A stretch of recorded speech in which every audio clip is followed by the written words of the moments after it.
Okay, sorry, I pushed the finish button. Oh my gosh. So, I don't have my glasses with me, which is awesome. And the ones I had in my glove box, I pulled out and they broke. Oh my gosh. But you know what? It's beautiful down here. And I'm just going to do it right here. I normally go down further. And where my beautiful stones are, but I'm just going to do it here. So there's the beautiful water. See if we can get in on that water. It's pretty great today, but it's very beautiful. Guys are out there doing their surfing thing. So first I wanted to just say hi and thank you for joining me again. Some corrections I want to make from last time is that I was talking about children who crawl and then they walk early. They need to crawl longer. So I remember with my children, I wanted them to walk quickly, but it doesn't help with their brain highways. And I wanted to remind you about brainhighways.com. There are some wonderful videos. The founder, Nancy Green, she also has a TED Talk there. And so you should really watch that. It's very inspiring and it will help you to create that positive and efficient brain that we want for our children. My first question that we're going to look at is, why is my child so angry? I posted just the other day this wonderful post that I grabbed from a colleague, and she's starting her own business about the top 10 reasons why children are angry. And some of them could be that they're just tired. We usually know that. Or they're hungry, overstimulated. But they could also feel powerless. They could feel disconnected. They could feel unheard. They could feel hurt. They could feel anxious. They could also feel like they're unable to verbalize to you what they want or what they need.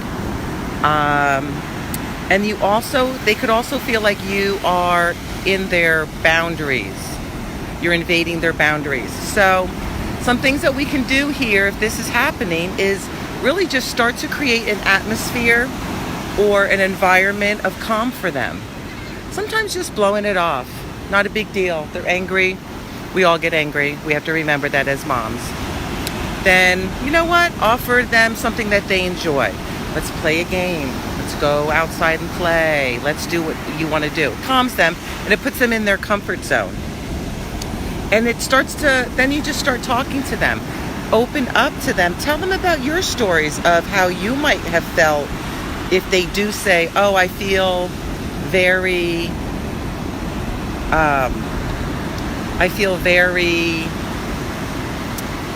stuck and I feel not wanted or things like that. There's also places you can go to, like my chapter 8, Nurturing Our Children. My book is on Wattpad, which is free. And it is, the title there is Parenting Scholar Athletes. You can also have your children look at videos such as like Matt Kahn and Kyle Cease. Also, Gabby Bernstein has some really wonderful videos that you could also watch. Also, if it comes down to it that you can't open up to them and you can't maybe help them through this, there's nothing wrong with getting a counselor and let them open up to that person. Finding a professional is not a bad thing. My second question would be, my child is a rising senior, meaning they're going to be a senior in the fall in high school. And what do we do to get started in the college process? Well, I have a blog out and it does talk about all the different things. So head to my website, www.pilarkellenbarger.com. It tells you like how to get started, where to go, some wonderful internet websites to go on to. What I would say is get on your college application essays now. Moms, if you know your kids are hesitating in that, have them read my blog, and you really need to start now. Senior year comes quickly. You have a lot of wonderful senior events that you don't want to miss. So I would get on the essays now, start scheduling them. Once you get into this process, you start to see all the different things that you really need to do. So it's really important just to start. Just start reading my blog, go on collegeboard.org and just keep looking at the process. What do I have to do now? When are my tests scheduled? Start registering for them. It's such a process, but just get yourself a whiteboard or in your phone and start doing all of the different things that you have to do for that. Do the essays and just don't miss out. But while you're doing all your scheduling and everything, make sure that you spend time with some things that you enjoy. You cannot just do this all on your own. Ask your parents, relatives, aunts, uncles, abuelos, anybody that will help you. The last question I had was, am I overscheduling my child or my children? And that is the thing. We put our children in piano or scouts. We put them in sports. And we sometimes do overschedule our children. And if you see them getting angry or tired, maybe that's the reason. My daughter was in middle school and she was in volleyball, which she loved. She was a swimmer, which she loved. She was in this honors class, math class, and she got a 50%, the first time she ever failed a test, and she just came unglued. So I told her, hey, you know what? Just quit swimming for a while. Pull out of volleyball. And you know what? Let's go to a lower math class.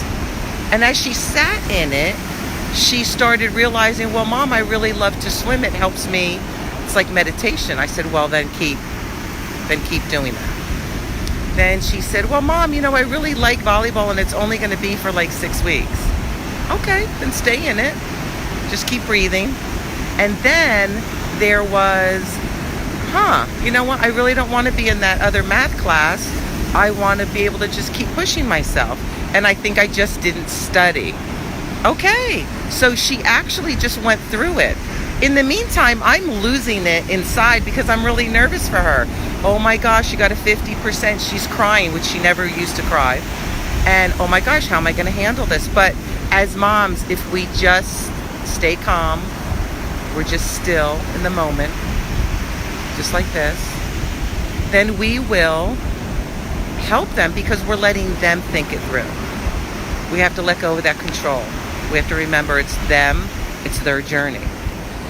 Some other things that we can do with the overscheduling is make sure that they have downtime. Downtime does not include electronics, moms. Don't let them have the electronics going. A family walk, going for a walk, having a family time where everybody plays a board game, having time where they just are bored. And that's the thing, a lot of our children need to be bored in order to learn who they are, what they like, and what their wants are and their needs. Let them do something in the boredom. They'll come to you and say, I'm bored and I don't know what to do. And I would simply just say, okay, well, there's an empty box, or go build a tent, or I don't know. Try to figure it out on your own. That's what I would do. It opens them up to start using their imagination. They might all of a sudden find those Legos under their bed that they haven't played with. They might just start their own little game. They might just do imaginary play with their Polly Pockets or G.I. Joes or whatever it is that they love. And we have to let them have that space, because that space is what helps them grow, not being scheduled every minute of the day. So creating the family time is important. When you're doing all the scheduling, I would put the family time in more than other times. That's when you can do, go for a walk, but nope, nobody gets to bring their phone, maybe dad or mom, just for emergencies or whatever, or if something, somebody needs to contact them. Family game night, make their favorite dinner and have their favorite board game going. It would be fun. And model to your children, most importantly, how to live in the moment, because that's really what it's all about. We're just living in this moment and then this moment. And I thought to myself too, coming here, oh my gosh, I can't believe I scheduled this the day after the wedding of my friends. I can't believe I forgot my glasses. I can't believe. But it's like, no big deal. Just living in the moment. Like right now, just living in the moment. So some reminders are, go to Wattpad. It's a place where you can go and read things for free. My book it's not finished, but the majority of the chapters are in there for people to read. I want everybody to read it. And it's in there, the title is Parenting Scholar Athletes. Chapter 8 is Nurturing Your Children. That's a great chapter to look into. Chapter 10, I have Cutting the Cord of Technology. That's a really great chapter to help you with ideas on how to get your children to put down those devices and things. I'm not saying that they're bad, because they're not. I'm using mine right now to reach people and to help, but they do need a downtime without those. And then again, my blogs are on www.pilarkellenbarger.com for some how to connect with your children and some healing experiences that I've had, that I've written about. And last is brainhighways.com, the TED Talk with Nancy Green, and how you can create an efficient brain for your children. So have a wonderful weekend.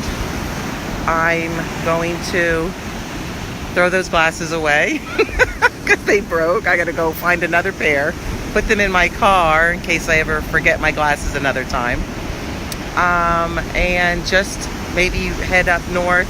That family is going to be here one more day. Maybe we'll do a beach thing together. That'll be fun. So make sure you all have a wonderful, wonderful weekend. And to everybody, all my followers, especially in Europe, Italy, thank you for, if you're watching this right now or later on, thank you for all your support. Those in England, thank you so much. You guys are you just inspire me.